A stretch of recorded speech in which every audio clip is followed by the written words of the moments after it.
morning, everyone. Looks like you guys are muted there in the room. Terrific. Morning, Jen.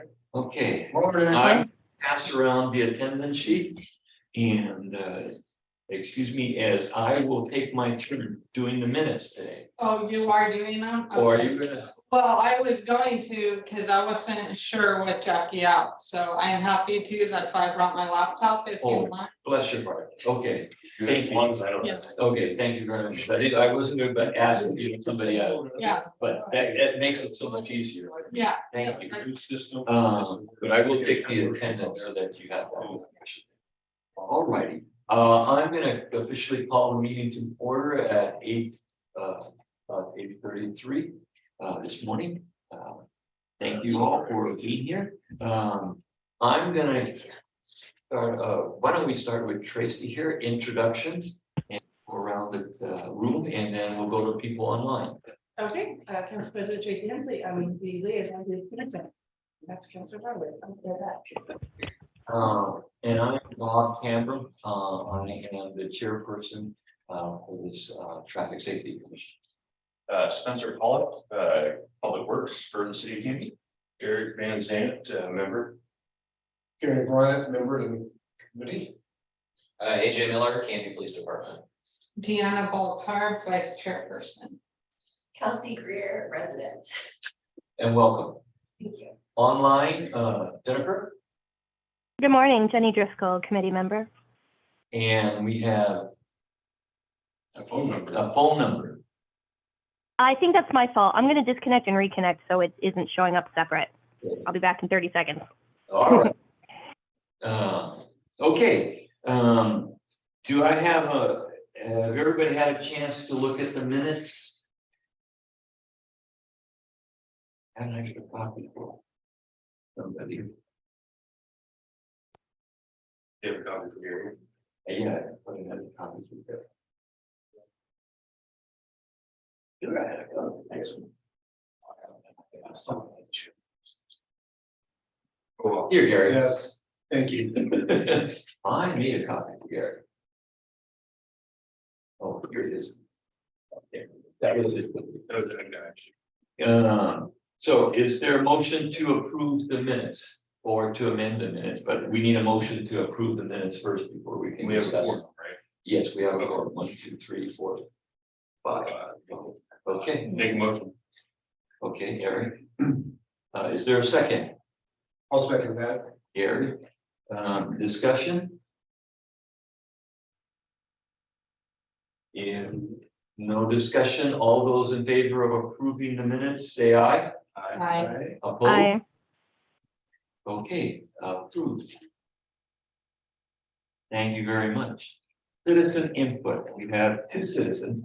I will go with the person who is first here, Kelsey, Yes, welcome. thank you for having me. So you just want me to go over why I'm here, right? Yes. All right, I'm Kelsey Greer. I've been a Canby resident my entire life and I'm raising my family here too. We currently live in the Yorkfield HOA neighborhood. It's the entrance is off of Northwest Second and Cedar. It's kind of the old Honda pits for those of you that know that area. Yes. I'm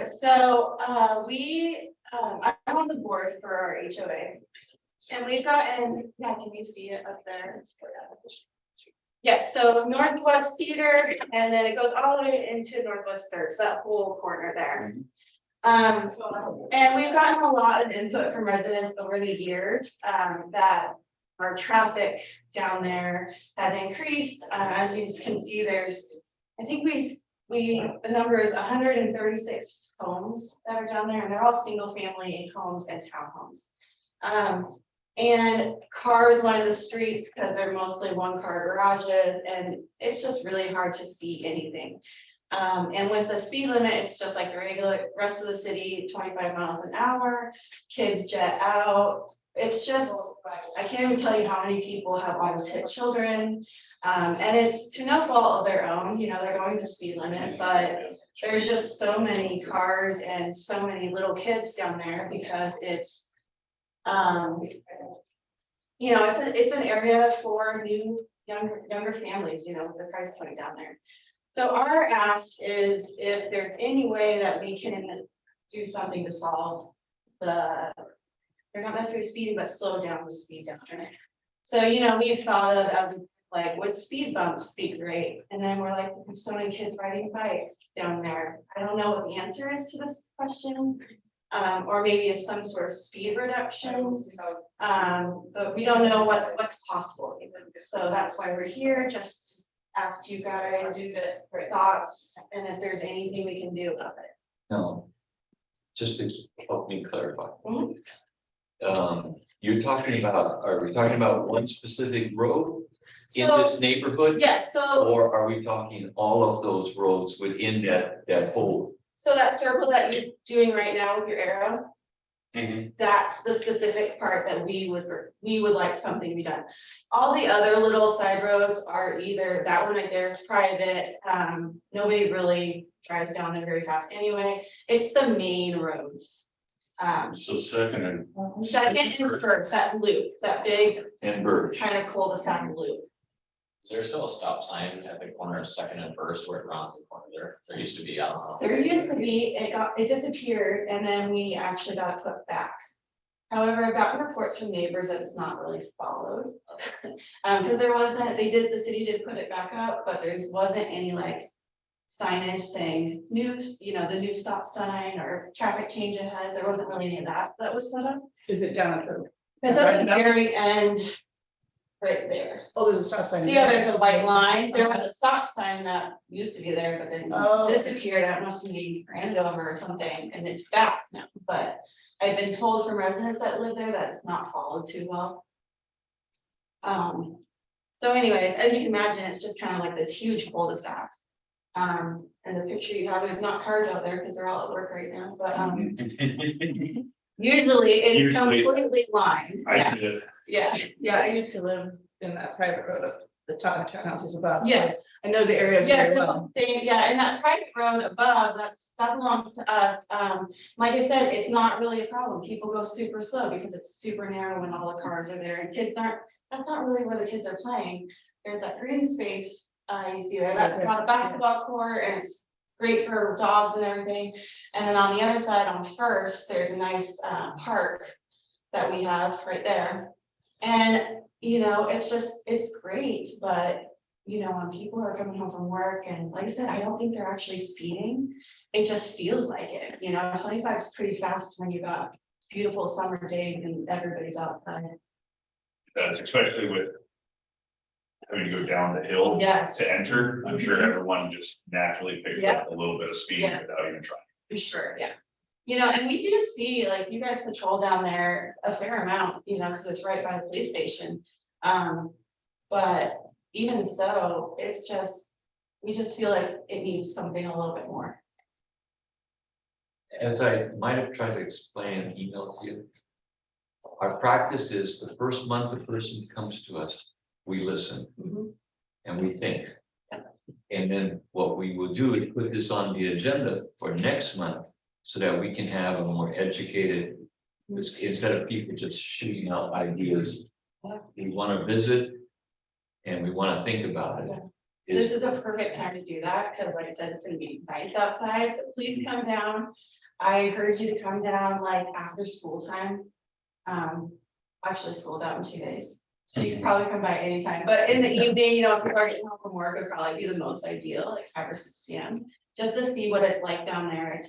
It's great. There's lots of young families and kids are playing outside everywhere. So if you have the chance, it'd be the best time to kind of do it. I'd like to assure you, I've been down there quite a lot because I have friends right there on Second and Ash, Mhm, about 2 houses up. mhm. So yes, that is a crowded neighborhood. It's a nice neighborhood, Mhm. a lot of homes. There's 136. Yeah, You say HOA. it's an HOA, yeah. So we definitely do a good job at, trying to keep driveways clear and, we have landscaping companies, so it looks really nice, but we just don't wanna, we don't want any kids to get hit by cars. Yes. Definitely. One question to both of you, to Spencer and to you, since it's an HOA. Did the roads get turned over to the city? They are city streets, yes. The only one that's not a city street is that Yeah. little third, we call it third, but it's actually not third, that little, That there, that, that's where I used to live, yes, that belongs to the HOA. Okay, and it's a private road. and So the city third doesn't- street address comes from the actual third. We call it third, so that's owned and ran by us, which it isn't a problem. Every other street is city property. and those, the other ones, I can see they're the main thoroughways. Mhm. around there. Mhm. So tomorrow we have a multi-agency traffic mission. There'll be other agencies here, so I can talk about that at the briefing. Okay, awesome. And maybe, Thank you know, you. one person sit down there. One thing that I do ask people sometimes, if your driveway's empty, if we could park there, maybe it'll help us have a good spot to hide and check for somebody speeding or whatever. Yeah, I mean, So, my driveway would be amazing, actually, I live literally. He would love it. I live on the corner of First and Aspen in that town, literally across the street from that bar. Yep, your arrow is right there. That's my house. So that one is one. Which is a perfect spot because, I mean, we chose that 10 years ago because the park was right there, but you got people that are coming around Birch on First and, you know, they all live at the end and kids congregate in this area and, yeah, and you would probably be blocked by my neighbors because we share the driveway. Okay, Yeah, I'll keep it in mind. Yeah. if that's something you ever want to do and know we're not there during the day, I work Monday, Tuesday, Wednesday starting next week. Okay, So nobody will be home except for my kids. I'll let them know that. all right.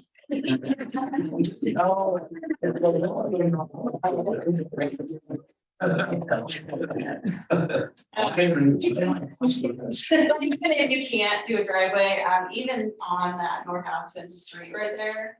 To park, facing one direction or the other would be a perfect, Yeah. place as well.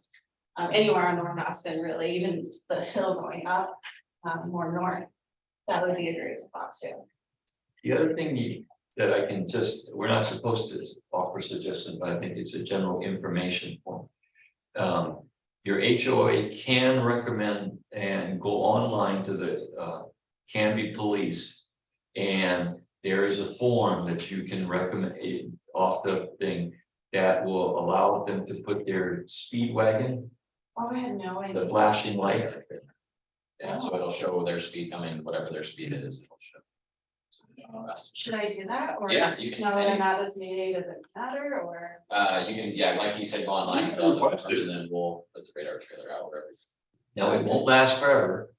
No, but it would give you data, right, for this. Well, we wouldn't get the data from it, it would be more for the people being able to see and like, because it flashes their speed at them and they're like, oh, I'm Right, driving too fast. And it gives, especially the people that live there, I think that's probably a lot of the or Yeah. people going to their friends' houses, they'll be able to see and yeah, now that they're going. yeah, that's a great idea, I'll do that too. We've used it for our HOA. I'm part of Cedar Ridge on the south side of town. And we have the high school softball fields near us. So we have people going in the street in the school zone. They don't realize that school because of the Right. fields. So we've used it several times. It works out great. That's a So I mean, you great can move it suggestion. to the two Yeah. main thoroughways that you have. That's not the total answer, but I mean, Yeah, I just thought, give you something to leave with today that you could, try right away. absolutely, I will go up and do that. Okay. Any other questions for Elsie today? What on, can you go back to the aerial view? So, it sounds like most of it is. Down on that lower loop, right on Second, that loop right there, Yeah, Is that the whole majority- entire, okay. It's just cars coming down. car coming down, a lot of us turn left on North Birch and then get on the First and come down that way. Yeah, it's very tempting when you come from the post office. It's easy, yeah, it's easy, that's why we're like. You know, even if it's like a 15 to 20 speed, but I mean, you know, people are gonna go a little faster, but at least it would be like hey, I need to slow down, you know. The center, there's like a center divider on Aspen at Second there, and I think that gets people to slow down because they actually, if they're going straight, they actually have to maneuver Yeah. around that. It does slow Because there's a down. hill there. No, it's the only problem is it's an intersection, so it's already meant to slow down. Yeah. Okay, And there's also on that note, that is only a two-way stop sign. There's, or three. Three-way, it looks like. The one on That's what- three, the one on top does not have a stop sign coming down, which I mean, I don't know if that's normal, but I've always thought that was a little odd that there's not four, but there is only the three. That is an odd one. that is not. Yeah, that seems weird. So I find that to be kind of dangerous as well. Well, the other thing that There's no happens stop there, sign. I can tell you, because I've seen it a million times when I live there, is people coming down the hill, they wanna turn left, they don't go around the thing, Shortcut it. Yeah, they cut it every Yeah, time. because 90%, because it's not a legal roundabout. It's not meant to be as a roundabout, it's just what, to reduce speed Decoration. decoration. But people can turn before it's Yeah, allowed. but it's kind of a narrow turn, you Yeah. kind of do cut off the other lane a little bit. It's almost as though, like you're talking about now, like. We almost need to make it a roundabout, but how do you make such a small area a roundabout like that? I'm not sure how you would do that, but. yeah, that's for sure. Looks like the cut for it roundabout. And, okay, any other questions, folks? And we will have this first be on the agenda next month. Do You're you welcome- need me to be here? You're welcome to stay, you're welcome to stay for the rest of the meeting if you want. And you're welcome to come You back. don't have to be here. But it's always good Yeah, for the person who presents a concern to listen to the Yeah. conversation and to tell us if we got it. can I send a different representative? I just Certainly can. typically work on Wednesdays, so No, maybe here okay. is hard, but. Yes. I'm- Yes. Unfortunately, so Certainly, just, just let me know. yeah, just if you, I think I sent you an email. You did, yes. Okay, so you can just send me an email back telling me the person's name so that we can be on the lookout for them, Yeah, okay? all right. All right, Thank you thank for you very- hearing me out today. No, that's what we're here. for. Yeah, I'm gonna head out to field day, actually. Oh, enjoy. Be here. Thank you. Chelsea. Clear. That's an. Now that she's gone, I feel like I just want to make a comment. Further on the agenda. Was Eric's YouTube. I don't know if any of you had a chance to saw that YouTube. I just sent it out last night to everybody else. All the other members got it earlier, but I sent it out. It's a YouTube about speeding in neighborhood streets and how wide streets are increases the speed. But one of the interesting things that YouTube talks about was the ideal size of streets was these 2 10-foot lane streets, which is what we are battling for here at Canby. But one of the interesting things I picked up, and Spencer's gonna go through the wall, is I notice on all these streets, okay, there is a lane divider. The lane divider gives the impression that the street is more narrow than when you have, like our neighborhood streets typically do not have lane dividers, okay? So when you're driving down Maple Street, although that's a fairly, good sized street, but at the same time, it's got 10-foot lanes with parking on them. It seems like you're driving down a 20-foot lane roadway. So you feel much more comfortable going faster. As opposed that if they had a lane divider, psychologically, you may think you're driving on a 10-foot lane and you may slow down more. I just throw that out for people to think about and maybe revisit that video and see it for yourself. He doesn't talk about that. But I was looking at that, I was saying, okay. there is one common denominator here. Because one of his answers was where the lanes were 14 feet. What they did was cut 4 feet and put a bike lane in. And made it a 10-foot thing. Well, it's still 14 feet, you know, but the illusion with the two lines made you think you're supposed to stay within the lines, and because you're staying within the lines, now it's 10 feet, you slow down. Now, I know there's a cost in painting lanes, and there's a but I was just want to throw it out that we search for answers, and sometimes maybe the simple answer is easiest. And this kind of just came to mind. I wanted to bring it up early for you to think about, because, you know, maybe. Yep. Anyways, all right. Going on to the second citizen. Oh, was there any input regarding my little speech? I just threw it out there for food for thought, so, Yeah. because I knew we were gonna be talking about streets and stuff. It's an I interesting. think it kind of makes sense because when you have cars parked on the side of the road, rather than just moving over to the middle of the road to pass these cars, if there's that line in the middle, they're gonna feel more obligated to stay in their lane and slow down because they have to go by these cars in their lane. If that makes sense. Yes, and you can well imagine, you've been down Maple Street when they have Baseball. baseball. I mean, you know, it's really gets narrow. So I mean, you know, people will slow down a lot because you can't get past unless you're going to the other side. But you know, you consciously going into the other side, so you're going to slow down even more. You know, just food for thought.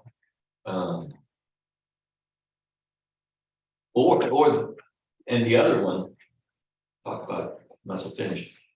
The other one was something to consider in new developments, not going post, was at the end of a lane where it comes to a stop sign, they actually bump out the sidewalk, the crosswalk, concrete wise, out past parking.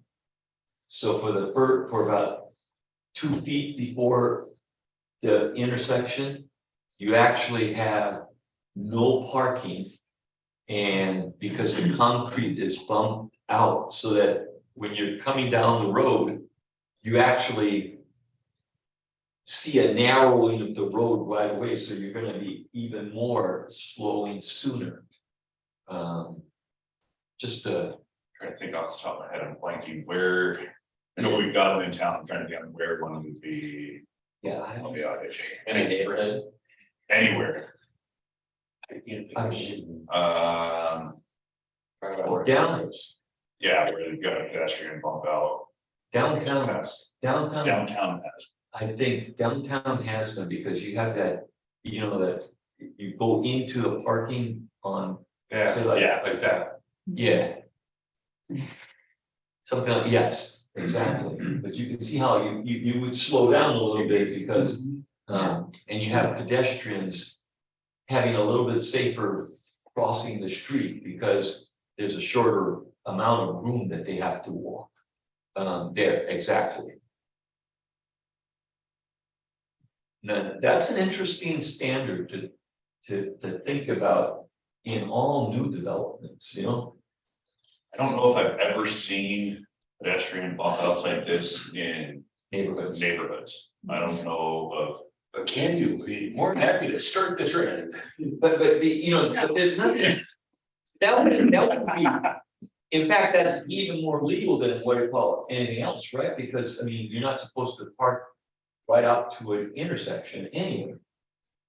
Correct. I will say the real estate that is needed for a bump out like this, where you've got the double ADA crosswalks instead of a single. It's a lot.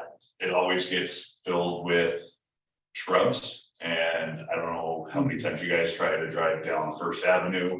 Even, it seems like even after the shrubs go and get trimmed and cut, I pull down there the next day and I'm still having to inch out very slowly because of vision to be able to see.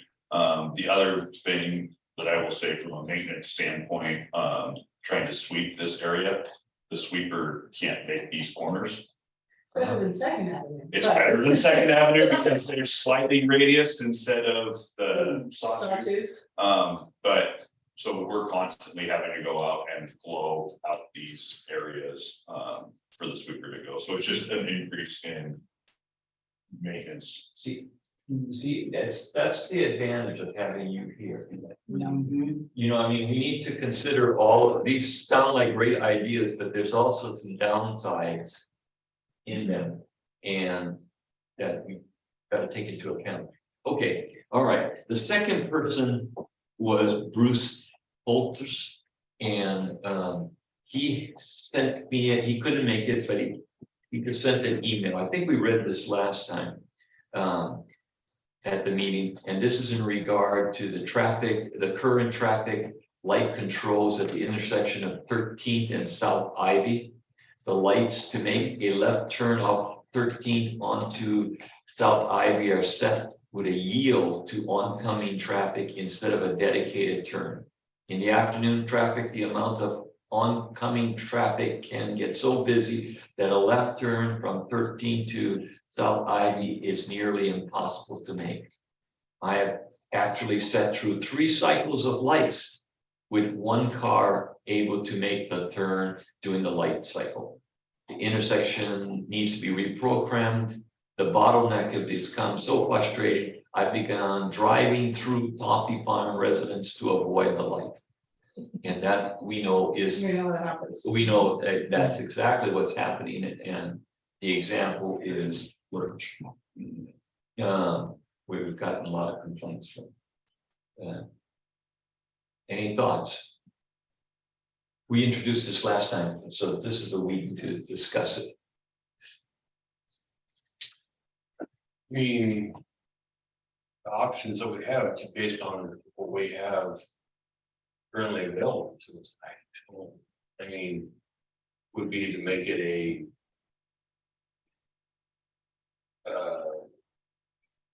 just a controlled intersection, making all the green, both the lights green at the same time, and all other lights red, and have independent lanes go.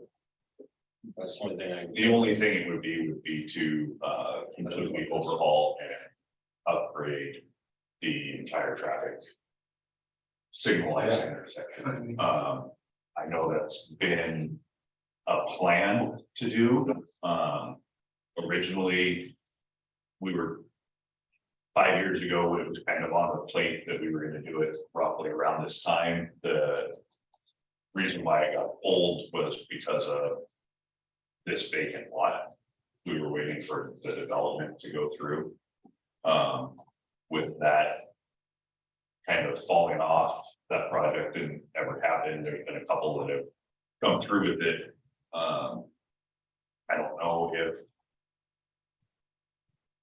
I don't know what the timeline is right now on redoing that intersection as far as redoing this signal there. But just to confirm, can we program lights to do, I will, can you go to the street view? yeah, I was talking with Bob earlier. I tried putting in a phone call to Clackamas County, who does the signal maintenance at that location. To try to get ahead and have some information. I wasn't able to connect with him. So I've got to wait for a call back from him. But basically, with these not being a protected turn signal, I think they have to upgrade the actual infrastructure there to put in a dedicated Right, turn lane right, or dedicated turn signal so that it's not a yield. right. And I believe it's one of those where once you try to change one item, it triggers upgrading the entire thing. Right. So as far as just timing this, I don't know. Okay. I don't know if you can just simply change the timing on, So that way, well, that's going, why those lights are green like they are now. That's Everything is stopped, like it's programmed now. Because the silver car across the street has to obviously stay stopped. No, they don't. No, They keep No, they coming. do. yeah, The they would be cruise green traffic's on going, both sides. That's right. You're right. So should the left turn yield the oncoming traffic, and there, is that the sign up there? Yes. Yeah, and it's for both sides. Yeah. Internal one area. There is a left turn only if you're going northbound coming into town. Yeah. North and left, there's a turn light there. interesting, they recognize that Ivy is so busy that they put in that, but they didn't put in the turns on the other side. I don't go that way. East and west, but north and south. And like I said, I'm not 100% on if just switching, Right. The light, one of these assemblies to one of these assemblies is possible without having to upgrade everything. When I talk with Clackamas County, I will know more. That's good. On it. At least the roads are set up where the lanes match up with, if they need to Yes. change light, the roads are already set. Yes. So, So the question is, there's two issues, tiny, is this an important change that needs to be done? And secondly, the timing. Historically, I know that this has been an ongoing debate going back to Hope Village being created.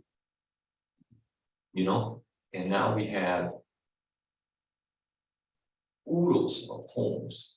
And I just thought I want to throw in, I was at the Mark B development meeting, pre-construction, which is another slide of development on the top of Toffee Farm, between Toffee Farm and right there, Kind of this area right through here right there. is the Mark's place. And it's gonna be 40-something new homes.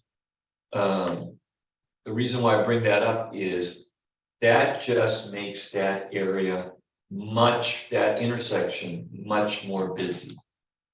Cars are just gonna be flowing from all kinds of directions. It's already a busy development, it's gonna be even more busy, including on the other side or behind Hope Village is still filling in. On that, and so, Question. Then. Cause with what you just said. In practice, then we should be in prevention, going down prevention. Just looking at a total rebuild of that intersection.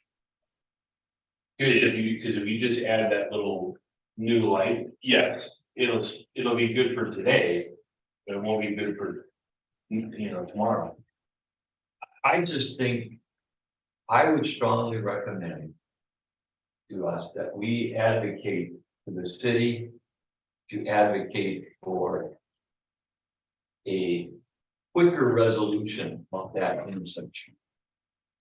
You know, that intersection needs to be updated to provide turn lanes, dedicated turn lanes. And the city needs to, work with the county to get that on the calendar. Whenever that is, Yeah, but they need to get it on the calendar. They can't ignore that's a problem. and there are quite a few accidents living over there. I see stuff happening. My mom was part of an accident because a school bus actually hit her. They were yielding, but they didn't see my mom because of their mirror or something. And school kids witnessed my mom getting hit. And luckily 911 came out dispatched and helped with the situation, but there have been numerous pedestrian accidents there too. Not just vehicles, but there's always seems to be a problem at that place, and there's a lot more homes are going in. It's just a busy intersection. Yeah. I mean, there's no doubt about it, and it's gonna get much. Spencer, was there any mitigation talked about when they're planning those new homes that are going in towards the river? Oh, okay. Bob would probably know better than me because he's very up on those, but I don't believe that the traffic engineers traffic study estimate warranted it at the time. And you know, the trouble is. One, and putting words in people's mouths and I shouldn't. But the biggest issue is always closeness to the development. And this development is further up, you know, 13th Street. And so you can only make the developer do something within that circle of influence. Yeah. And so, you know, but the traffic study should have addressed the fact that not necessarily developers should have the bill, but somebody needs to address this 13th Street. And they, you know, that's, Yeah. developer is not. Hey, Spencer, Yes, I'm curious, when was that analysis done? When did they last look at that intersection? what year are we in? It's 23. If I had to, I'm trying to think on how long ago the planning stages would have been going on for Ivy Ridge, Mark's Place, and the Hope Village expansion. I believe some of those might have been done through land use back in 2019. I might be wrong on that. Does that seem about when? I think I'm pretty sure they did Mark's Place last year, but Mark's Place is further south off of 16th, so it's pretty unlikely 13th would. I mean, it would have been in the sphere of counts, but it's really unlikely that something so far off site would have to be improved with Mark's Place. And I'm pretty sure that's like the most recent traffic study in that area. We did, I mean, there's been a lot, right, of development in that area. Hope Village, Ivy Ridge has 3 phases. So it would be interesting to pull the latest traffic study that was done kind of in the area. You know, it kind of depends on the size of the project and the scope that the traffic study needs to cover with each project. So there's definitely overlap sometimes, but you know, whether they all covered this specific intersection, it's hard to say off the top of my head. Yeah, and I don't know if it's the responsibility of any one developer. But I do think the city and the county have a responsibility to react to the cumulative effect of all these developments at that intersection. And the growth. Well, and with 99's rerouting, as it gets worked on, we're going to see that much more traffic going through. So that's a concern as well. So I Since asked, we have turn lanes on all 4 sides, it seems reasonable that they might be able to upgrade it because all those poles look the same. So we might get lucky and they do have the wiring that they need if we were able to advocate for it successfully. Yeah, the biggest issue, in my opinion, would be the right-of-way space, and you do have it with the turn lanes there. Just my opinion, but yeah, they seem to have the linkage. They, you know, it's just the. if they have the real estate with the turn lanes currently there, it's just whether or not the current infrastructure at the light would support it, or if the county and the state would make us. Put you on a spot, officer. What do you think? From a traffic person. I personally, I'm a little bit more concerned with 18th when that goes through. Because the speed limit there is still 40. And I can just imagine traffic going straight across there. I do agree with the fact that they need a left-hand turn only. For widen, are we still talking about 30? Yeah. Okay. The left-hand turn lane, I think is necessary to have the turn light. I think that is probably needed. Because they can also add the blinking yellow there too, to make it a yield at times when traffic is going through, and they can also have. A protected turn, kind of like they do on 99 at Ivy and Ramp. Fine. Yeah, I think that would be probably the cheapest way for the city to fix it. Folks, what do you guys want to do? Would you have to do a traffic survey, make it legitimate, say, well, this is the flow, this is the hang up, and are we already kind of took the input from the citizens?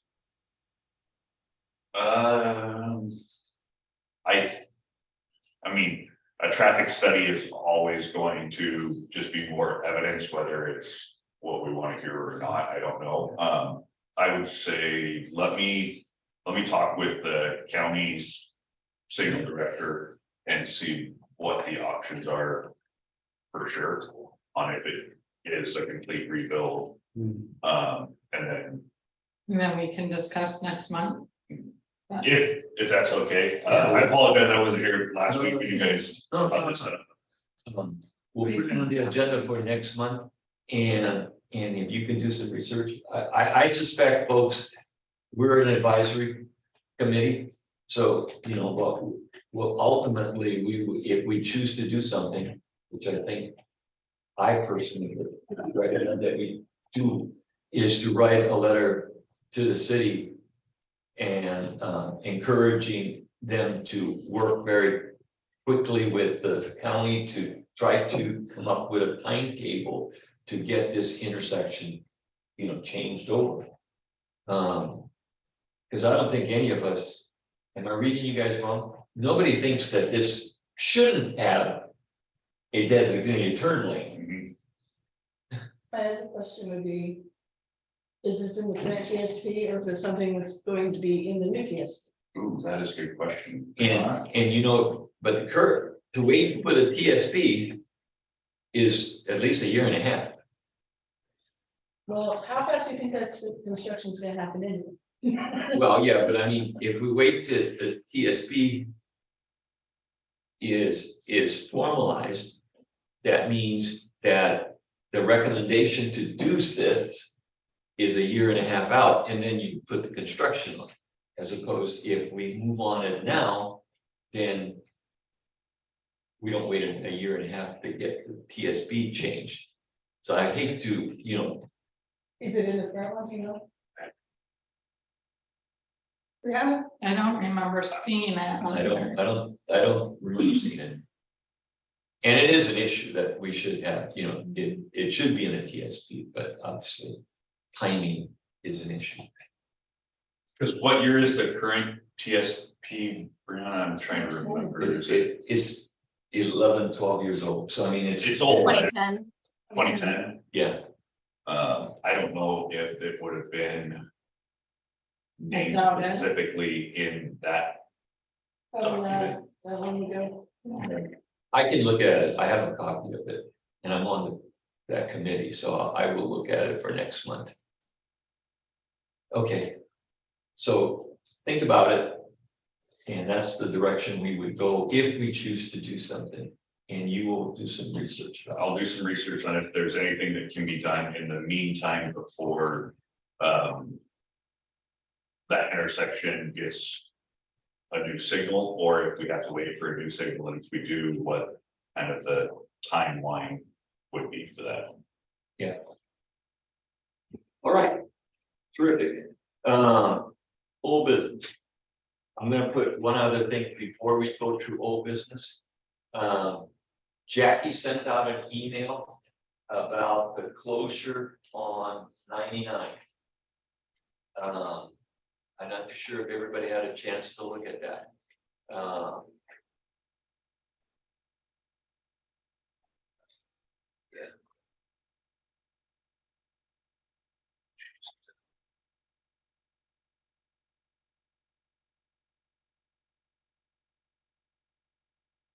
any case, they expect that closure. I believe, now I'm trying to recollect, I forget the dates that it's gonna be July 7th. July 6th through 10th. July 6th through the 10th, which is about 4 days. Oh, partially, three days or so. Where the closure on 99 will be from Socoa, the lighted intersection at Fred Meyer's, to South Pine, where they're gonna be changing, taking out the railroad tracks and realigning and the interesting. So the whole lane will be closed down, and they have at the bottom of this thing, the projected rerouting, if you go further down. There. They expect that the traffic will be rerouted up Socoa, then over onto Fourth, then back down Pine on that other side. Now, I think cars will choose to go elsewhere, down Redwood Territorial. It seems like it makes more sense. So this will be the marked detour road. That is the marked detour, obviously, if it was somebody that was coming from Oregon City that lived on North Ivy, probably is not going to. They'll turn, right? They'll turn it on Territorial or Redwood. Yeah. Unfortunately, there really is, That is really the only route. that is the only route that we can get for an actual detour sign route. Right. That's Because what, that goes from 99 back to 99, because people just went through. Yes. Yeah. That is the only for, way to. for the majority of people that live in town, they will probably disperse other ways depending on how they're going. Yeah. Now, the reason why I bring this up is one, first, to make sure, I'm sure the police are already notified about this. And I'm sure Public Works is already notified about this. But I didn't notice any type of information on the county on the city's website. So I believe it was Monday evening, there was an email sent out through the road closure notifications. Jamie Stickle, our economic development communications coordinator, is working on getting something put up on the website. Okay. We just got kind of a go ahead Monday afternoon to send out the email for all the notifications. We're sending it out, I believe, again week prior, and there'll be a lot more notifications sent out once we get closer, because it is one of those things that, like, say, if I said that, oh, hey, say Maple Street is going to be closed for a week in September, you may not remember the exact dates if I told you right now, and that was the only one. So we just sent the initial one out Monday, and then. Can you send out those initial emails? What are you doing? Send it out to residents or to? That is to, trying to think of who all is on. Is that a The road closure is for official at Okay. this time, but there is going to be stuff on the website. I think she was trying to get that up this week. So we're also probably gonna do something on our Candy PD social media page, Facebook, because we have over time that ODOT is giving us to do in person. Okay, description, we're probably gonna do a video. Okay. I'm just sorry. Nope. If you guys are, I know you guys are on top of it, but as this committee, I feel like we should make sure that there's gonna be a lot of notice so people can. As I told my wife, we're gonna go do our shopping. Beforehand. Yeah. I know originally it was scheduled, Yeah. originally it was scheduled to only be a 3-day closure, but they did add a 4th day to it, so that is part of the other reason why it hasn't been posted for an extended period of time, because it's posted 2 months in advance, and it's 3 days. And then 2 weeks before, they're like, we really need another day, so we're adding a day that everybody's already got the 3 days in their mind. And then when you add that 4th day, then everyone's agrees. At Okay, least it's not in August either. Yes. all I right. could only imagine if they tried to do this during fair. Yeah, it's a lot of upset people. Any other thoughts or concerns? I mean, it seems like the city, the only other recommendation is that they try to get it back into the, at least the Canyon Carroll. Hazeldale and Sequoia is gonna be interesting because they're probably gonna have to block off the exit to Rick Meyer on 59. It's my guess. Unless they're gonna allow. Traffic from the parking lot, I'm not sure, but if they do block it, I would imagine that Hazeldale and Sequoia is gonna be very busy. They're probably That's gonna be very busy, man. I mean, because all the traffic is there's gonna be a lot of traffic going through. And it's gonna be backed up, but I guess it doesn't matter to be backed up onto 99 because there's no consequence. Well, like, Because there's I still don't people going down know, the- I don't know if they're going to allow people to come out of Fred Meyer onto 99. That's what I was. Yeah, you know, I That meant makes sense. the other, the other end, exit from Fred Meyer's is right onto Sequoia, and that's gonna be just. The flow is just gonna be intense. Maybe everyone should plan their vacations at that time.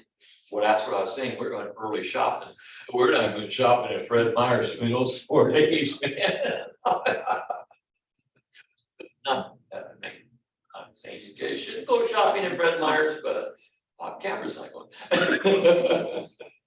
Okay, any other discussion? I mean, it's a needed thing.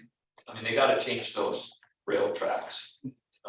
So it's, Are we talking about the tracks across 99? The spur, That's for. Yeah, they're- Oh. the northbound spur, they're moving, and then the south one, they are moving and replacing. And basically rebuilding the whole thing, so it should have those concrete instead of just the asphalt between the tracks. Yeah, we'll see. and this is in prep for all of the work With eventually. So it's a needed thing, so it's gotta happen. They look like they have got a plan and you guys have all discussed it and are prepared for it. So. Okay, moving on, we had a whole bunch of things from last time. I'm just gonna go through that action things. Jerry was gonna talk to us about CIP advances, but I guess I don't know if you know anything about that. That's okay. You can. You know, Locust is finished. North Locust is completed. Nice. Yeah, it's nice. It looks very nice. He was gonna talk about the next set of projects like North 10th and Pine and all those kinds of things. I do know that we are back on working on getting the right of way easements needed for 10th. I believe we are waiting until July to start the formal design for the 4th and Pine realignment. Once that those funds are approved with the budget and everything else, starting July 1 is I think when we'll start seeing the designs for both 10th and the Pine Street realignment. And the Walnut Street, Walnut Street, they. I'm not sure what the current space is on that one. That would be more of a Jerry or a Dave Connor question. I know that they're working on it, and as far as I know, it's it's a go. a go. It's just waiting for the state, I believe. Okay. Moving on, I'm going through that action. The letter about the truck signs. I'm a little confused. The minutes that there was a motion to accept this, to send the letter. At the same time, there was a question to actually see pictures of the locations of the signs. So I didn't send a letter until we. It was meant that the pictures be attached in the letter, so there's better, so there you can visualize what you're reading. Okay, I think pictures, so I'm a computer nerd, so, no, I'm an idiot. Hey, here, gotta go to a call. I might be back in a couple minutes. okay. Yeah. Bye-bye. What I did was I went on Google Earth and actually printed out some pictures of locations and try to get your input as to where we think the lines. Well, we're talking about the visibility, because the one thing, dirty, hid out behind trees, well, like the 30-mile-an-hour sign in territories.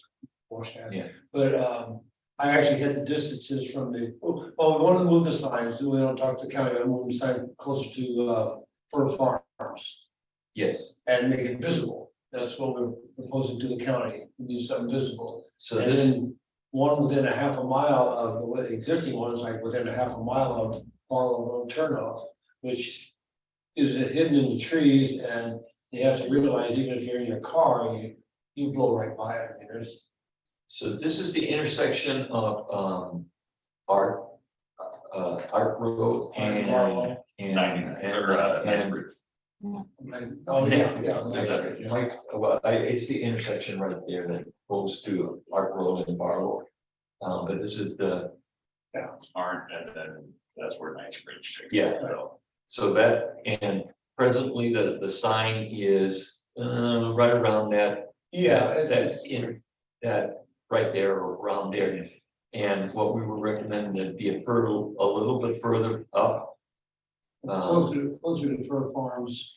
Or, well, for this one, it would be closer to by where the racetrack is, Yeah. or Pat's Acres. right around there. Mhm. So if everybody agrees, that's probably where it will be, so that the person has time to process that. Yeah. Okay, down one, next.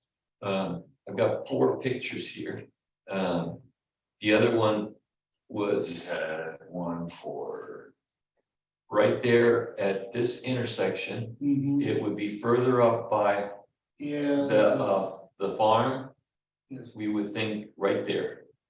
Instead of right there, it would be more up right around there. Right across Hoffman's. They're gonna have to make it very visible, and it's Yes. like any other detour, they have to post a sign, detour, and And- make it idiot proof, that's the only way I can describe it. Right. And they're not, saying all commercial drivers are idiots, they're not. I hope Okay. my proof positive that. So, you know, it's the idea that you're, So that's where we would have that sign. The other 2 other signs is at the, right there. Where the sign would Mhm. say, please turn toward 99. You know, if you're coming down Art Road, go to 99, don't go back out Barlow. And then the last one would be at Fur Point. Yeah. Right up here. Yeah, on somewhere. Coming. Yeah. in that open field would probably be the best. Right there, marking the same truck route sign. It's a truck route turn. And using the visibility of Marion, the one that I use as an example of Marion County, as soon as anybody turns on. Marion County is restricted to go towards Donald. Big yellow sign. I can't see, you can't miss it, but I think it's been known to be this, there's still, it's very visible. Any questions about the signage? This is what we want to present, the parking is coming. And so I will be writing to the city to ask them to advocate with the county. Okay, and I will get that formulated, and I think it, is it? The motion is already, the letter has already been I think approved. we've already approved that. Yeah. Okay, all right, moving on. Spencer, we were just gonna look at, oh, just for people's notification, the sign at the Methodist church has been cleaned and it's bright and cut away, so you can see your. Hooray! I would endeavor to try to keep it trimmed back around from my church. Uh, Okay. Now, is there any other old business I can? The issues came up about the parking availability for the new projects, some of the apartments in our area, and it brought up that there's only so much, there's two people occupying an apartment, there's only one parking space. People still double up, and I have a neighbor that has about 6 cars in his yard, not just his driveway. I was gonna count them this morning, I think it was only 4 there this morning. If people have to park where they can have, I mean, they can have, they have no choice. And if they have a car for transportation, they have to park the car. So I don't know what can be done about new projects when they come in and. Well, it's obviously an issue that, you know, is part of the comprehensive plan that needs to be looked at. Which is also going to be reviewed, I think. And that's a big issue, but it is a serious issue. And it's still an issue on South Third, where the new apartment building went in. And what's that gonna do to, and we've already done the study and all that, all the counted all the things, so it's just, you know, the only answer for that street, I still say, is to restrict parking on one side so that you can have a little bit more big trucks, regular trucks can get through without dodging. And second, And second too, it's only gonna get worse because once those apartments are occupied, there's gonna be that spillover. And so we'll maybe, I don't know what you guys wanna do. About that issues. But once it's open, we'll revisit it. It's not open yet. It's developed, right? It's finished. I saw it. I drove by it. It's all. They just poured the driveway, a couple weeks, 2 weeks ago, 3 weeks ago, but I don't think they have occupancy yet. Okay. That's sitting right next to Jenny's. Yeah. And so we'll see what the spillover is. so let us know when they start moving in. Just so let us know when they start moving in. Yeah. Okay. All right. Did you guys, you guys told me to leave it on the discussion about First and North right turn only. And I got the impression that we ain't gonna do anything. So I just need to know if it should be taken off the agenda. On that right, take a right turn only off of First on the Ivy. Yeah, at that, First, there's that weird, And Oliver Insurance. at Oliver Insurance, there's a weirdness about, Kirk McCloud didn't think it was a good idea. There was several engineers that said that could not just be a quick, easy throw the sign up. It would be a full-on traffic analysis before we could warrant that. yeah, it's, Without taking on excessive liability to the city. yeah, you're saying you can't make the left, Uh, only make a right, to say that you can only make it right, Yeah. it needs a traffic study. and they didn't think it would. And the engineers did think that just off of their current knowledge of this area, they didn't think that it would warrant. And then with the city just putting it up, that the city would be taking on excess liability. Issue resolved. Yeah, Nothing we can do at this time. Take it off the agenda. All right. Check box. Well, you know, I get the impression, and I'm not about to, step over and, I need you guys' direction. So I just thought it was a dead issue. We don't have, local people know that's a crazy place to go. You just don't have too many cars going down that thing. You have cars trying to get across, straight across. That's a crazy proposition. But even people that I noticed not that many people try to do that after once. Once they hit. They'll go around, they're all, they just, well, that's not a bright idea. Okay, all right, comprehensive plan on the advice, that's still meeting, but it's a slow process. The YouTube video, we talked about it. Any other discussion about that YouTube video about it? Striping strips, streets or things like that, just move the thought. Okay, city reports. Don't have much to report necessarily, and available for questions. I always ask questions, just The ice cream shop's opening soon, that's all. They're trying to make it by the 16th. They're trying really hard to be able to.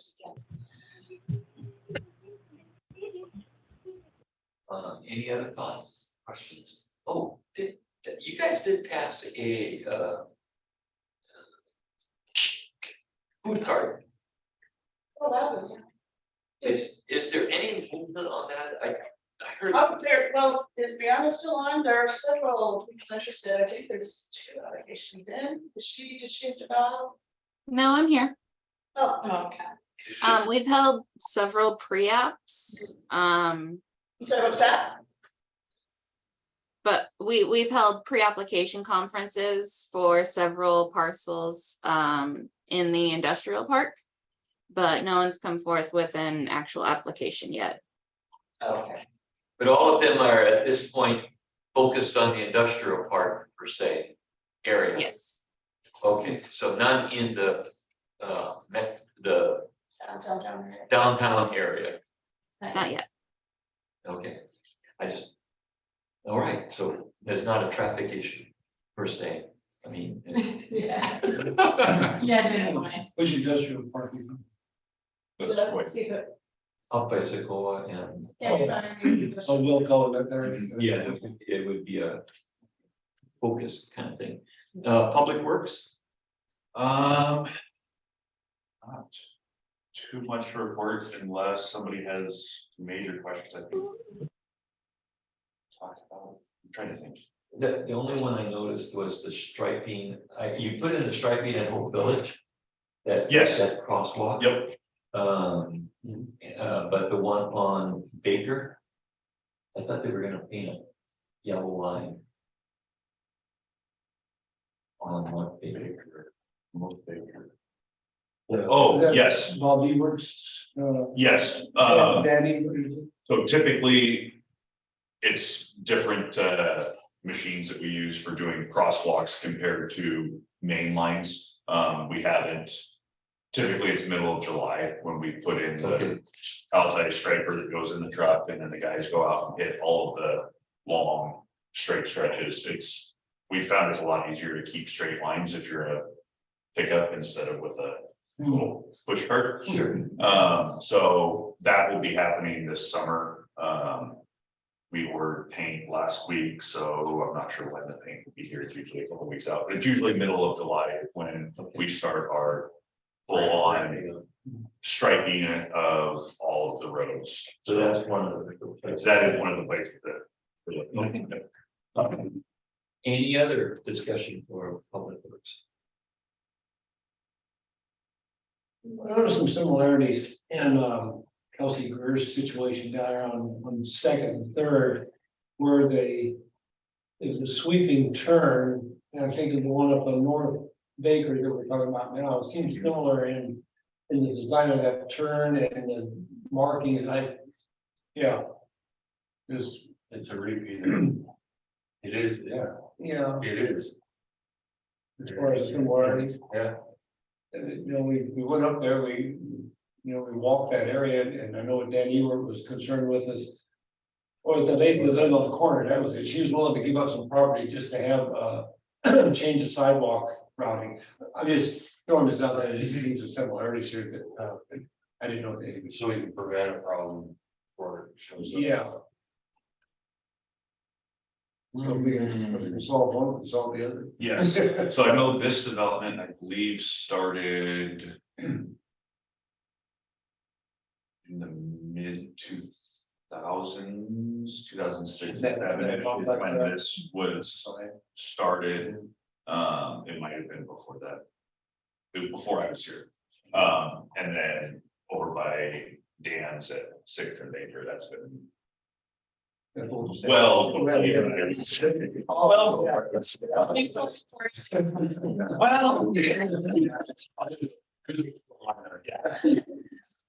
All right. I just visualize the situation. I throw out. And maybe you can do some thinking about it. Mhm. Would a stripe down that road slow people down?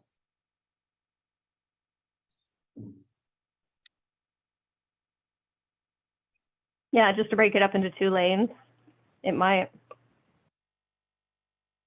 Well, right now, you're just sitting on one road. That's what it looks like, that's what it feels like. Yeah, and you're gonna come down the middle of that road unless you encounter a car. You think you have parked cars too, though, they're kind of narrowing things down. Yeah, so I mean. I don't know how much of a problem it is. One of the things we always do is to try to get a traffic flow. And maybe that's what we should do here. How many cars are we talking about? You know, I mean, just kind of basic I don't know where to put math, it, but- if she said there was 136 homes. yeah, I think that's what she said. It was Yeah. 163, no, 136. I think that you could do some average math real quick on. yeah. Probably 2.5 There were trips. single car garages, so. and I then can imagine there's a lot of traffic. There's probably 400 to 500 trips a day coming in and out of there. Yeah. I would say. Well, the only question I have is leave it right there with that, is with that picture, like. Where's your, go up, okay, so come down a little bit towards the beginning of Northwest Second.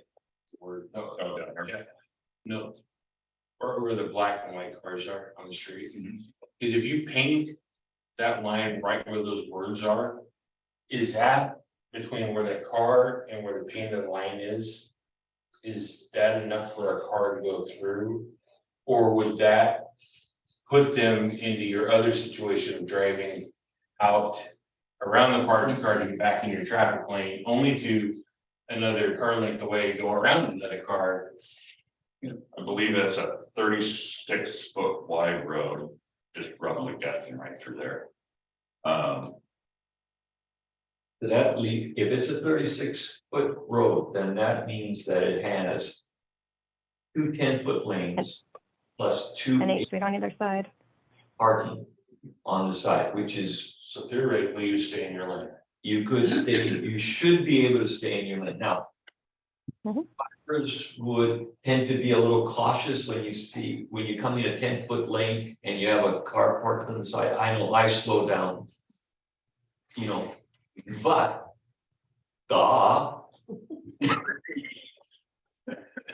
that's what we're trying to like. Oh, fine.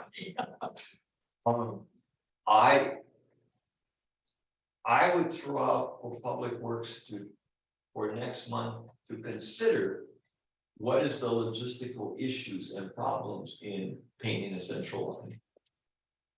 I pretty much tell you right now is that it is not an industry standard, not saying that you couldn't do it. It would have to be a dotted line there's not a standard for using a dotted line in neighborhoods. And then it would just be, how would you discern what streets got it and which ones didn't? And then it would pretty much turn into the entire city would be getting dotted yellow skip line. And then off the top of my head, I could not tell you the cost to go out and implement that, let alone maintain that. Right now, our striking budget, just doing the 4 or 5 major thoroughfares is just for the paint alone. I think we're around $10,000 just for that. So I would think that if you're, I mean, that's covering maybe 6 miles worth of road, and the city has 65 to 70 miles worth of road. So that would be kind of your rough guess on logistically what it would take. Some real benefit of doing that as a kind of over time thing, working through it, is wherever we have streets that are entirely too narrow, it's just going to make it more obvious which streets like we shouldn't be adding additional housing into or additional parking demand.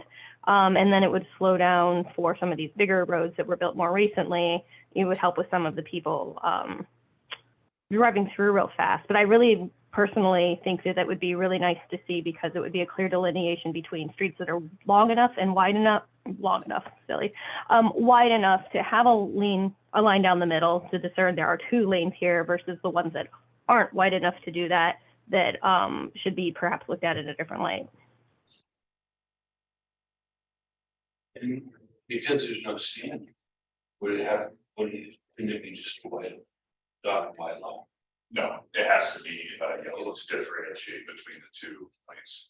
Yellow is always on the left, white is always on the right. So if you did a white line, then you could be in either lane. Okay.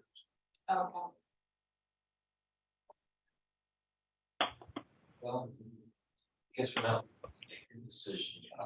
The striping of neighborhood streets, that would ultimately end up at the city council Yeah. docket.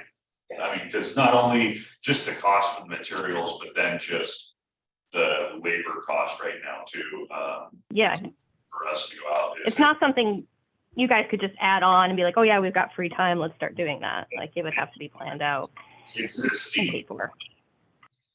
it would probably be, even with our current, or even if you upgraded equipment, I think it would pretty much be a full-time job for a couple of employees just to try to maintain those stripes, because they are gonna get torn down. Because even if you do put the lines there, people don't always stay off of the lines. Yeah, they'll drive, especially in these smaller roads. Yeah. Maybe they'll drive on top. So the maintenance of it alone, that's a big lift, and I think ultimately that would end up at city council. And Sorry. Spencer, are you speaking about putting lines on either side or the dotted lines down the middle? I was mostly only referring to the yellow skip line down the middle, as far as doing like a parking line on the sides for every street. That would, Whole different ballgame. that would be, we don't have enough sunny weather. For, Right? So right now, we can't do speed bumps, because fire departments, like, can't do paint, because the cost of that. Can't use a little reflector rise, once the motorcycle guys fall off on them. So there is a Oregon statute that prevents people by law from failing to drive on the right. So when there is no center line painted on the road, if somebody's driving down the center, that gives us the authority to stop them and issue a citation if we need to. It doesn't happen very often. We stop for it, but it's not very often we issue citation for it. But it is something that we have leverage on as far as being able to educate and enforce if we need to. The only drawback to that though is you guys are already maxed and already at your limit. accessibility to you guys are already like, Right. so. We're down 4 negatives. And I don't want to be a downer at this meeting, so we got other things to do, but please think about, I'm gonna bring this up again. Because one thought is to be very selective about painting a roadway. I know everybody will want it but you know, there has to be, we can use like we've done before, there needs to be traffic. There needs to be incidents of speed. There needs to be, like even here, we may want to consider, I don't know, putting up a speed camera to see if there actually is speeding. Now, if the speed limit is 25 and people are saying that's too fast. Well, you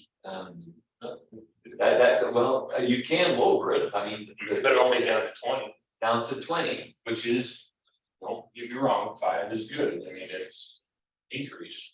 but we need to see whether, maybe that's what we should. Put up the speed camera. And see if we actually have a speeding problem, or is it a perception problem? Or is it people not watching their kids? Well, one thing, You know, I maybe hate to say that on. HOA can also send out letters in their group to, you know, heads up, this is a potential problem. Yeah. Monthly reminders. And I kind of think that subdivision, just because of where it's at, is mostly the traffic is gonna be from their HOA, not from Yeah. outsiders. Exactly. I know. Especially in this neighborhood, it's not, it's not a, There's no. It's not a through, so it's people who live there or are visiting there. Correct. And we're looking at a flat picture and we kind of realize it's a downhill. Yeah. I've driven it, it's a real select neighborhood. Mhm. You don't go through this neighborhood to get anywhere. Okay, would you be willing to put up the speed camera?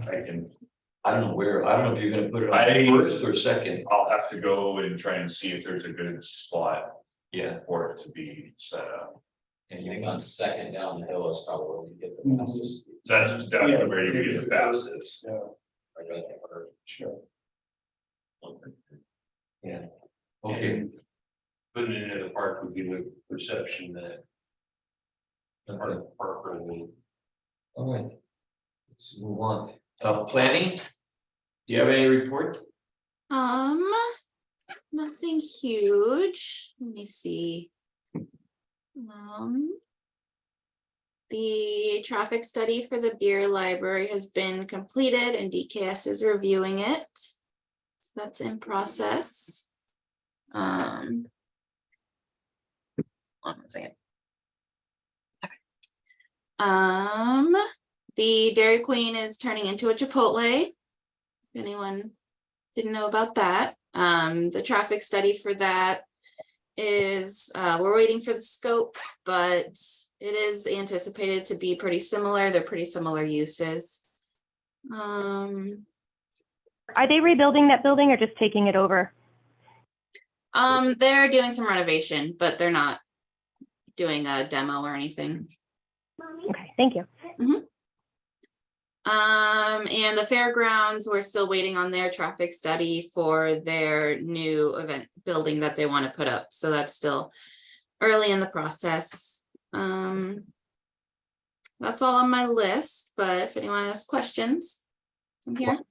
I want to thank you guys for planning department, the pre-construction meetings I've attended, that a lot of the developments are really clear now. They have, their roadways are a little bit expanded.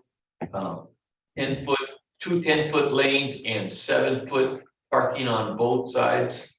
I would hope it was 8-foot parking on both sides, but it's 7. At least the Mark B development, all the roadways were that big, so at least there's a start. Hold those accountable. That's really great. Thank you. Absolutely. Thank you for attending some of those. It's nice to have you there. Yeah, I tend to be a pain. No, not at all. Yeah. But you're our pain. Thank you very much. Police.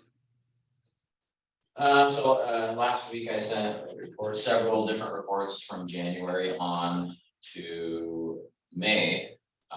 We've had quite a few different, we did a couple of multi-agency traffic details where other agencies come here and we're enforcing primarily seatbelts and cell phone usage. So the citation numbers you're seeing might be a little bit higher because the other agencies don't count to the number that just the Canby police have for those. Last month we had 18 DUI arrests, which is pretty consistent with summer coming.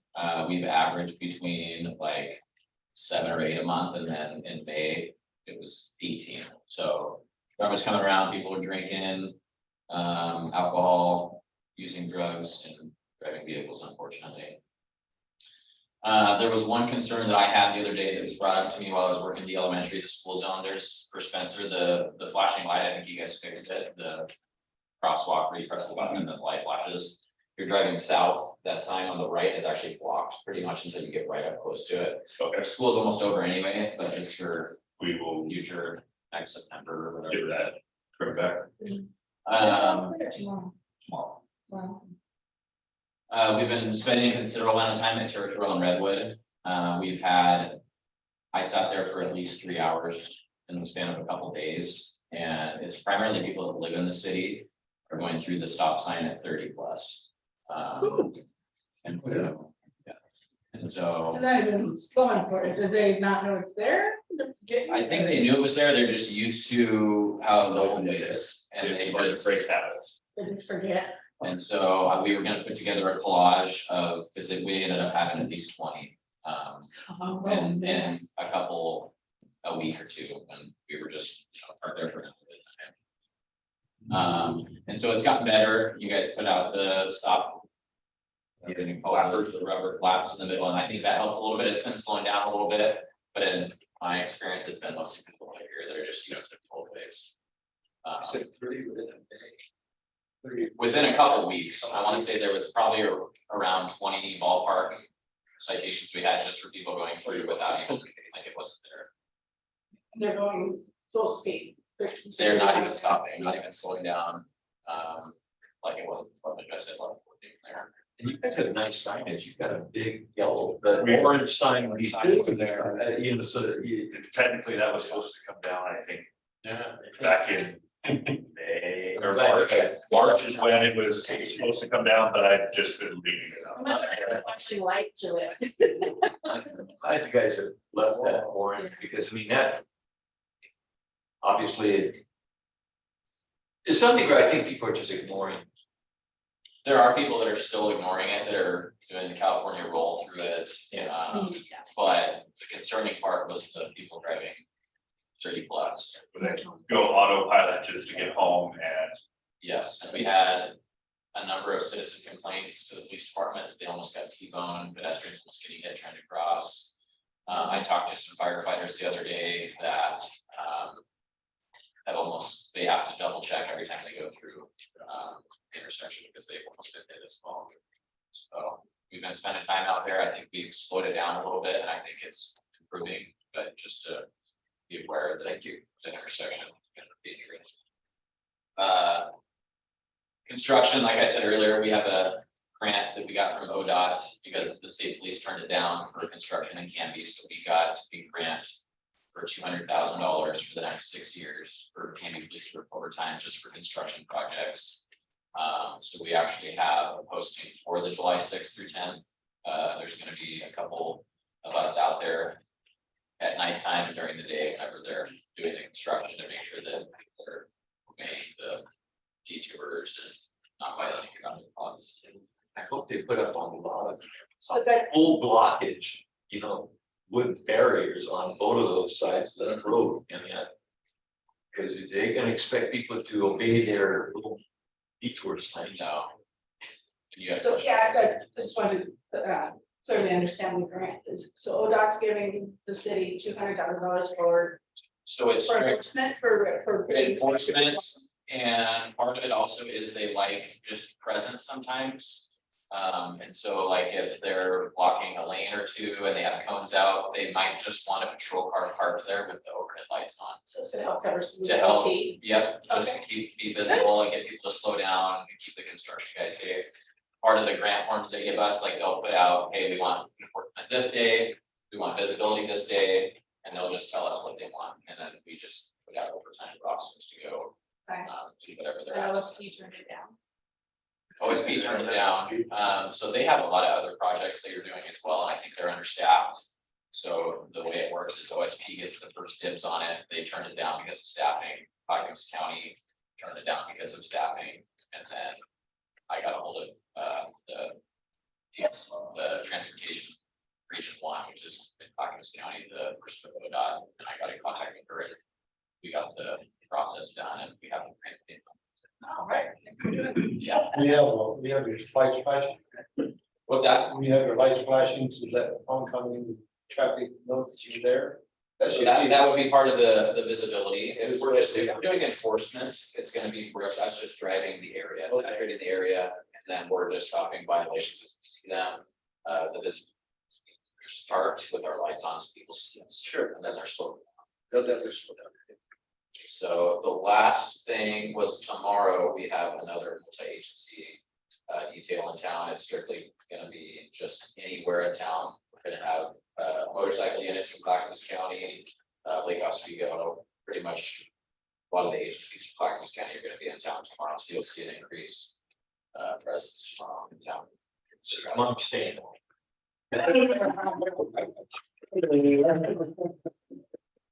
We still have our break. Yes, so Sergeant Smith is on it right now. Okay. He'll be on it for a couple of years, and then when my position is up, it's my intent. Okay, Chris Megan's. He's no longer on it. No, his 4 years is up on traffic. So he's back on. We appreciate that. Brad Johnson told me, you know, I love this committee, I can't have these. Any questions for police? Yeah, You're muted. you muted. All right, sorry about that. Thank you. Officer Miller, a few months back, we were talking about how South Ivy Street, south of 13th, that there's 2 different speed limits depending on if you're heading north or south.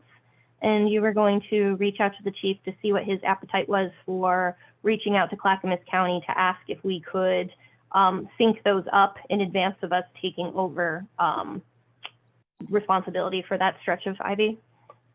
So I'm not sure if he has reached out yet. And I haven't heard anything from him, but I can double check with him either today or tomorrow and see if there's been any word. But about it. he was in agreement with that, that he was okay with it. He never really told me if he was or not. And so I didn't really get a good vibe of how he was feeling about it, but I can most likely double check with him either today or tomorrow. He's fine with it, just based on the fact that the new neighborhood's going in there. And like I mentioned earlier, 18th is supposed to go through.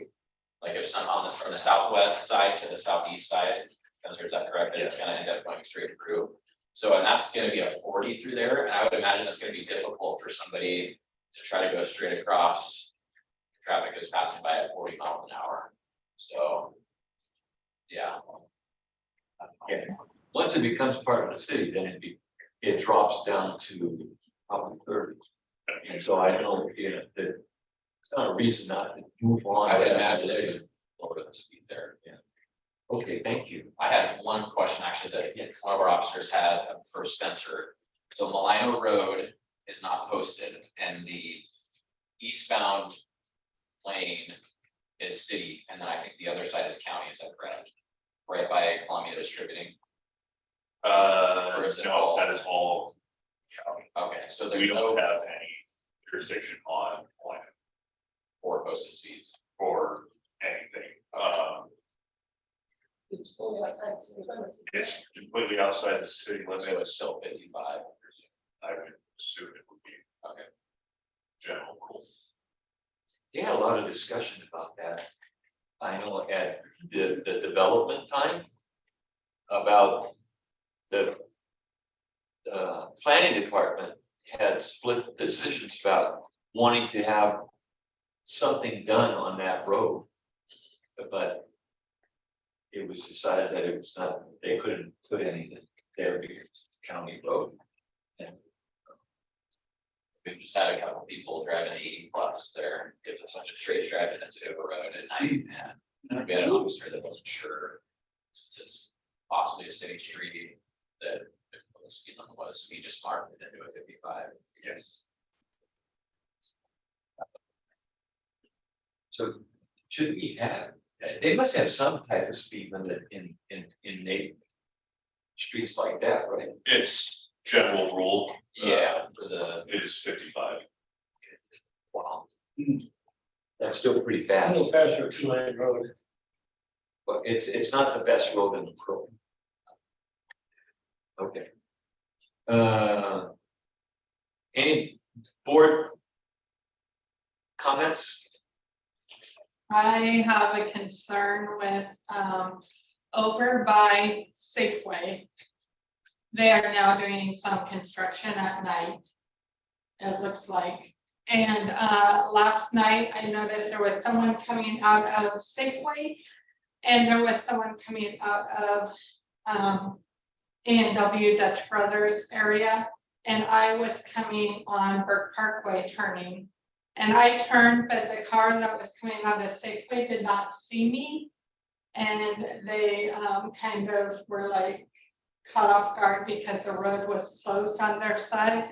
But they didn't realize, I think, that Burke Parkway was going through. So I don't know if there's some signage that can be happening to alert people that it's not the full lane, that the one lane's going, but if you're coming on a safe way to watch for the other people. So. Excuse me.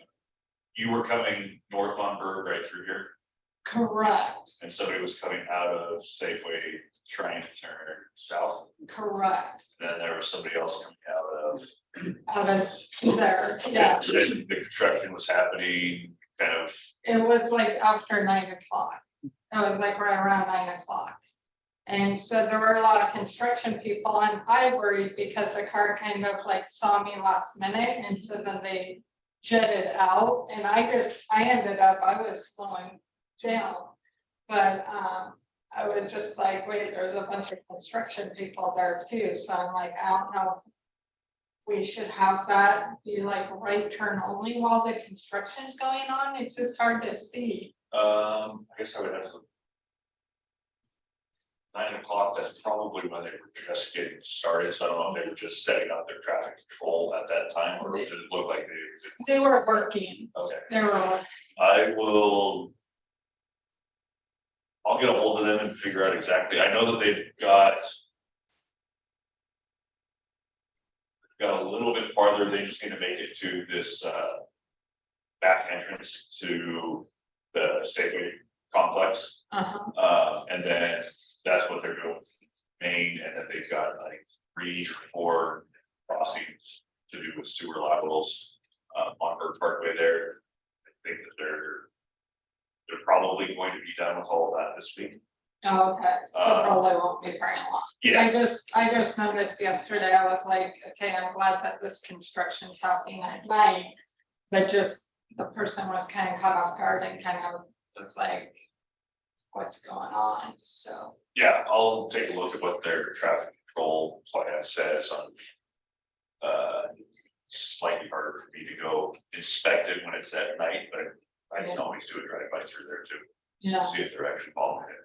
sounds good. And then my other concern is just I'm noticing that people are, we had a citizen in our neighborhood actually talk to Jerry, and I'm gonna try to reach out to Jerry because it was brought up to our board, the homeowner, about softball games. They're parking heavily on 13th, and they are parking in the bike lane. So the citizen ended up talking to Jerry a little bit, and it was mentioned that we're gonna try to get better police presence. But our HOA is planning to put up private street signs. And by doing that, what I'm concerned of, and with Officer here, maybe it would help, but what would happen, like we had an altercation the other night where one of our citizens on Baywood Court, because now that the park is closed, people are coming down and they're like, oh, we gotta turn around because we can't go to a park, so they turn around in Baywood Court. Baywood Court is a private. It's owned by the HOA. City does not own it yet. We are trying to work with the city to upgrade the streets and have them be city, but we're looking at putting up our own private street signs. Great. But if we have people that are parking on our private streets where it says no parking, can we get police to help us? So if it's private, I Yeah, think that would have to be the HOA that would have to tow it. If they want to tow it out of there, it would have, I think it'd have to be the HOA, because it's private. yeah, And I'm not certain that we could even write parking tickets. If it's a hazard, I would have to check with our ordinance, because if it's blocking a driveway or something, then we might be able to tow it if it's a hazard. But if it's just parked in the private court there, where it's not blocking anything or blocking a fire hydrant or whatever, then it would have to be, it's my understanding, I can double check on that, but it's my understanding that it would have to be the HOA or whoever to have it towed. yeah, that's what I was thinking it was, but I just wanted to get confirmation since you're Right. here, so I appreciate that. Well, that's it. Scary. Not much, the old business, where we talked about the signage on the routing, it's bad, Locust Street looks great. Thank you. Red flags part of the, or like on when we talked about red flags. Okay. Yeah, we will, Actually, I'm sure what's up. Oh, I just wasn't sure if you guys had a chance to meet with the chief. I know there was some talk about meeting with the chief. I would sent love him- to. yeah, I sent him some emails, but I So haven't- his position on that, I kind of heard through the grapevine, that wanted me to talk to you guys about that. His position on that one is that he doesn't think there's the data to justify it, with the very little amount of crashes that we get. And a couple of the intersections that I think they did the study on were outside of the city. It was Territorial and Sequoia, is that correct? And then Pine was the other one. Was Pine the other one, or was it? Which he did, I believe the intersections all through the city. The only additional one that was included by request was Territorial. Okay, but Sequoia was one as well. Yeah. And I think Sequoia is actually in the county. Correct me if I'm wrong, Spencer, on that intersection there. And that, it's 99 goes into town a little bit, and that's county until just before the law enforcement. But anyways, his position was that he didn't think the data was there for crashes enough to justify having it. Yeah. Appreciate that. I guess we'll just have to be Maybe willing to when you just. do a fire visit. I think a discussion would probably be good as well if you want to keep reaching out, but I think that's what his position is. Appreciate that. And I think Eric and I are going to continue to put together the presentation, and we'll focus on presenting it here and then presenting it at the city council. And then go from there. All right. Before we adjourn, could I toss something out there for next time? So something that came up in the planning commission meeting last night is the alleyways that we have in town and the way that that designation affects new construction. Could you please move the map to look at Northwest 4th, just south of Eccles, between Cedar and Fir?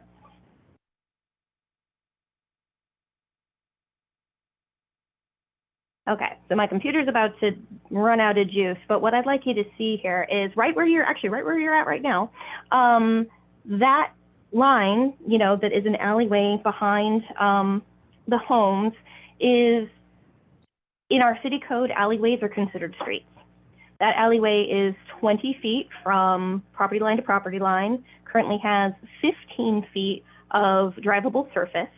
And we just had to approve having 2 townhouses that their only entrance and parking is going to be from that alley. Fire, not who we've been talking to, because we worked with Matt English and we got him to write something saying that we shouldn't be doing anything less than 21 feet wide. Somebody else at Fire, a Jim Walker, who I'm not familiar with, signed off on Fire being able to get in and out of that little alleyway. And the only improvements that are going to be coming to that alleyway would be immediately in front of these townhouses. So the approaches from Fir and Elm, which are both in school zones, are not going to have to be improved by the people who are building. And then for drainage or for the width of the road or anything else, all of that's going to stay unimproved. And we have this situation in a lot of streets in this neighborhood.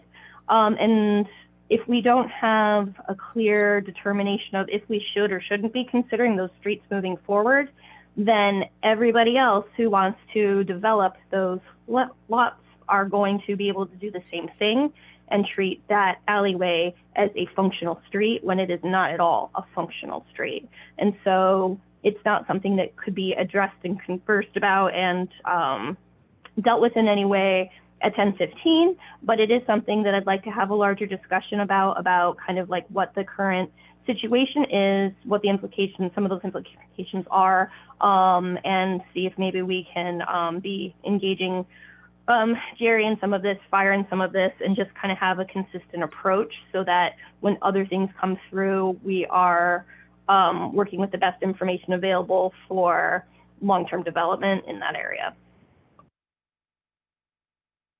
And I think we're going to need to make them one way because of how narrow they are as they get more populated too, which is just me throwing that out there for the future. But I'd love to have a little bit of time carved out on next month's agenda, if possible. Tracy, what? Well, should we grab another night? Are they already one night? Pardon me? No. They're already, so. There are some that are actually posted as one way. Those are mostly the ones, like down by the library. Right. Or. In the commercial zone. Yeah, or, Wells Fargo, I believe is, actually, I think Wells Fargo might be the only one that's actually posted.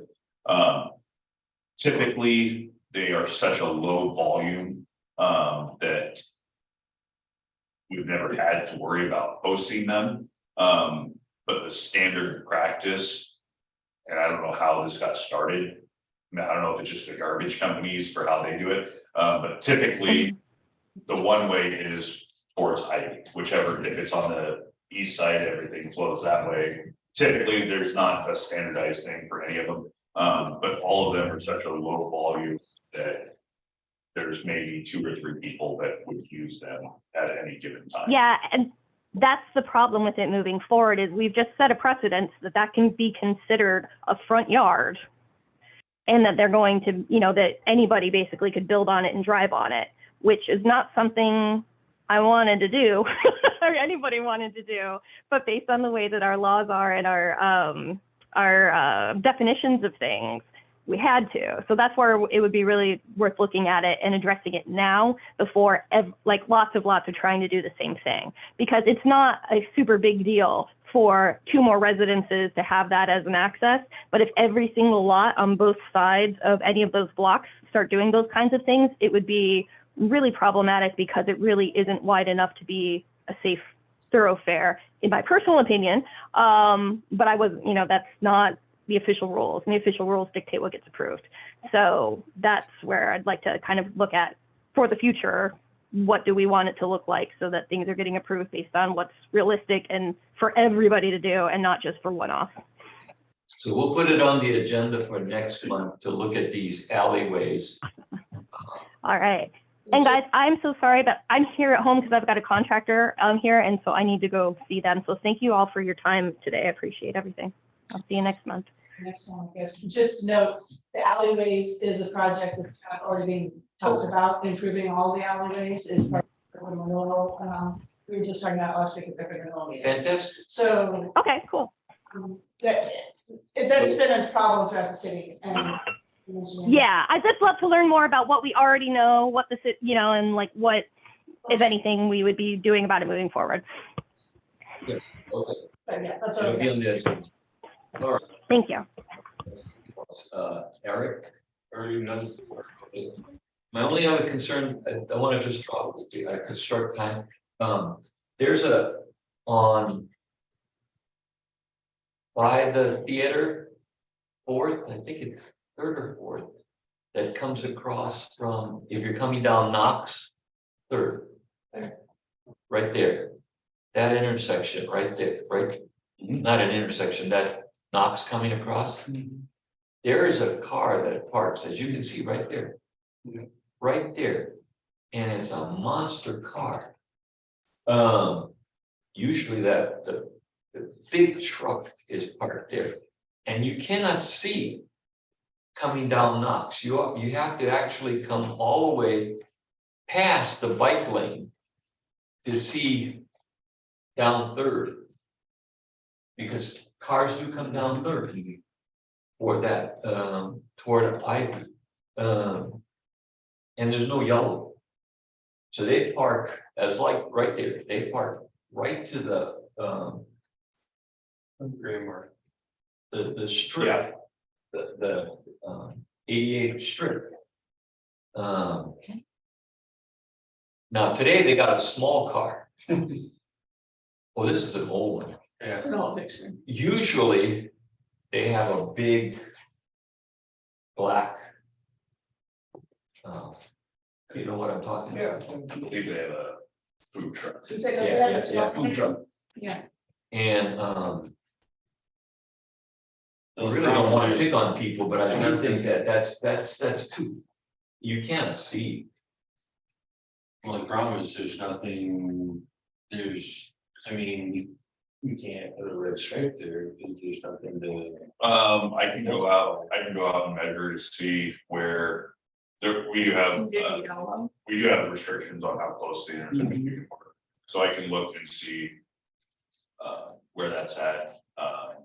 I can try and talk with the homeowner too about saying, hey, maybe try to keep the vehicle parked back a little bit. I know they do have several vehicles. Yeah.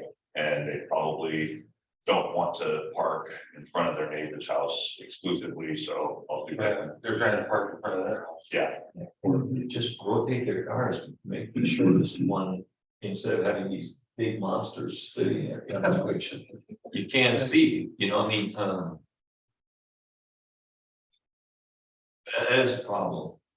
And it's begging because you have to actually, like I said, you have to go all the way out into the bike lane.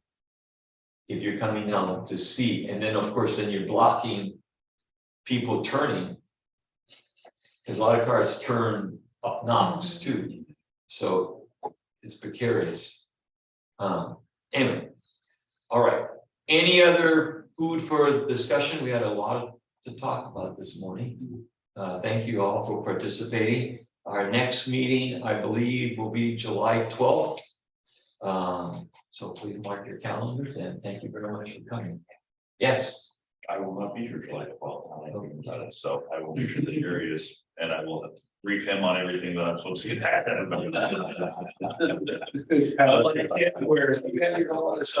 Bless you guys' hearts. Thank you very much for all coming. And thank you very much, Deanne, for taking minutes. Yeah, I tried to get, Chris Macon do that, shot. So who was the picture of? It's mine, yeah. Hey, Officer Miller, one question? Yeah. Kelly, but he had a Wilsonville police. Yeah, he's cool. I gotta kick it in. Something like this. You wanna bring it up? Oh, yeah.